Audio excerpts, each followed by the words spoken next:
Assalamu alaikum students. How are you all? Hope you all are fine at your home. I am your Urdu teacher and this is your Urdu book. Now open the page number 38. This is your page number 38. सबक है हमारे पास मेरे हमसाए.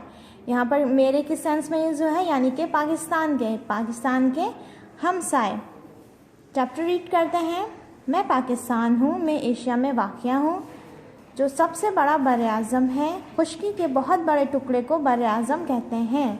दुनिया में कुल 7 बर-ए-आज़म हैं. एक बर-ए-आज़म में छोटे बड़े बहुत से ममालिक होते हैं. मेरे हमसाया ममालिक भारत, चीन, अफ़गानिस्तान और ईरान हैं. मैं इन मुल्कों के बारे में आपको कुछ बताता हूँ. ओके स्टूडेंट्स, हमें यहाँ पर बर-ए-आज़मों की बात बताई जा रही है.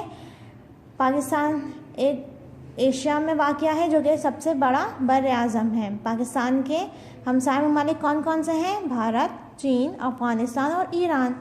तो हमें आज पाकिस्तान के हमसाया ममालिक के बारे में हम आज पढ़ेंगे. पहला है भारत.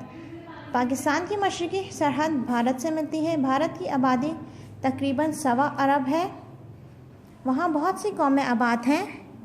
वहाँ कई ज़बानें बोली जाती हैं, मसलन हिंदी, पंजाबी, गुजराती, बंगाली, मराठी, मलयालम वगैरह. भारत में हिंदू की अक्सरियत ज़्यादा है. इसके अलावा वहाँ बड़ी तादाद में मुसलमान, सिख, ईसाई, बुद्ध मत के मानने वाले भी रहते हैं. भारत एक ज़री मुल्क है. जैसे बहुत से दरियाओं का पानी खेती बाड़ी में मदद देता है. भारत का दारुल हुकूमत नई दिल्ली है. ठीक है, अब हम चीन के बारे में पढ़ते हैं. पाकिस्तान के शुमार में चीन वाक़या है. चीन में एक ही कौम आबाद है और इसकी ज़बान चीनी है. चीन में मुसलमान अक़लियत में हैं, यानी इनकी आबादी कम है. चीन की आबादी 1.25 अरब से ज़्यादा है. चीन रुकबे के लिहाज से भी एक बड़ा मुल्क है. वहाँ पहाड़ भी हैं और दरिया भी. Okay, now come to the next. Afghanistan. Pakistan के मग़रिब में अफ़गानिस्तान वाक़या है. ये ज़्यादातर पहाड़ी इलाकों पर मुश्तमिल है. यहाँ का आम पेशा ज़राअत, तिजारत और कानकनी है. अफ़गानिस्तान में ज़्यादातर पश्तो, दरी और फ़ारसी ज़बानें बोली जाती हैं.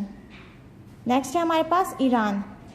पाकिस्तान की मग़रबी सरहद ईरान से मिलती है. ये हमारा बरादर इस्लामी मुल्क है. यहाँ ज़्यादातर फ़ारसी और पश्तो बोली जाती है. ईरान कदीम तरीन तहज़ीब रखने वाला मुल्क है. पहले इसका नाम फ़ारस था. Okay students, now come to the next page.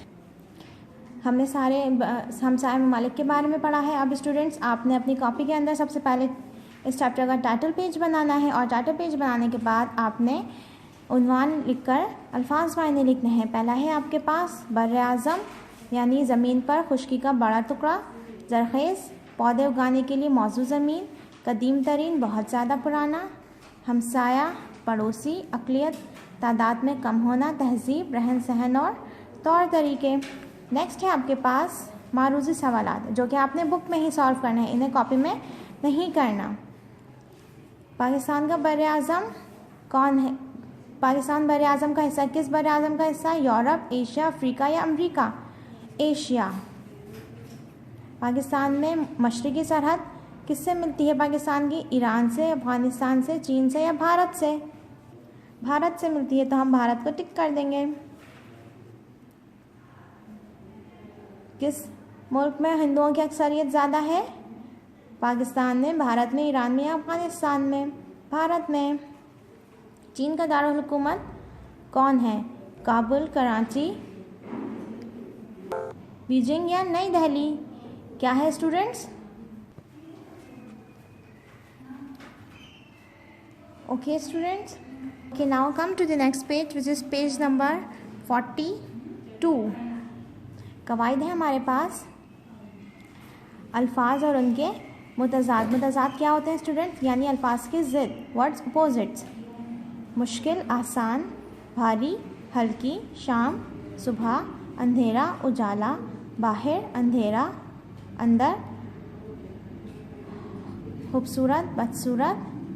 खुशबू, बदबू. दोस्ती, दुश्मनी. मशरिक़, मग़रिब. ये तमाम आपने पहले याद भी करने हैं. ठीक है, उसके बाद यहाँ पर आपको दिए गए हैं रंगीन अल्फाज की ज़िद बनाकर जुमले मुकम्मल कीजिए, यानी कि जो अल्फाज रंगीन हुए हैं आपने उसकी ज़िद लिखकर अपने जुमले को मुकम्मल करना है।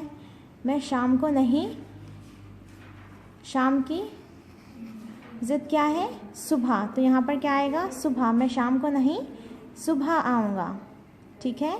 अहमद बाहर जा रहा था। बाहर का क्या है अपोजिट? अंदर। तो हम यहाँ लिखेंगे अंदर। अहमद बाहर जा रहा था, बिलाल अंदर आ रहा था। मौलमा ने सवाल को आसान करके समझा दिया। आसान की अपोजिट क्या होती है? मुश्किल। तो हम यहाँ लिखेंगे मुश्किल। मौलमा ने मुश्किल सवाल को आसान करके समझा दिया। सर्दी। सर्दी की अपोजिट क्या होती है? गर्मी। तो हम यहाँ क्या लिखेंगे? गर्मी। सर्दी हो या गर्मी, हर मौसम का अपना मज़ा है। सूरज मशरिक़ से निकलकर, मशरिक़, मशरिक़ का अपोजिट क्या होता है? मग़रिब। सूरज मशरिक़ से निकलकर मग़रिब में ग़ुरूब होता है। ओके स्टूडेंट्स, हमने इसकी चैप्टर की तमाम मश्क हल कर ली है। नेक्स्ट वीडियो में हम इसके सवाल जवाब करेंगे। उम्मीद करती हूँ आपको आज का टॉपिक समझ में आ गया होगा। नेक्स्ट वीडियो में नेक्स्ट टॉपिक के साथ मिलते हैं। तब तक के लिए अल्लाह हाफ़िज़। अपना ख्याल रखिए।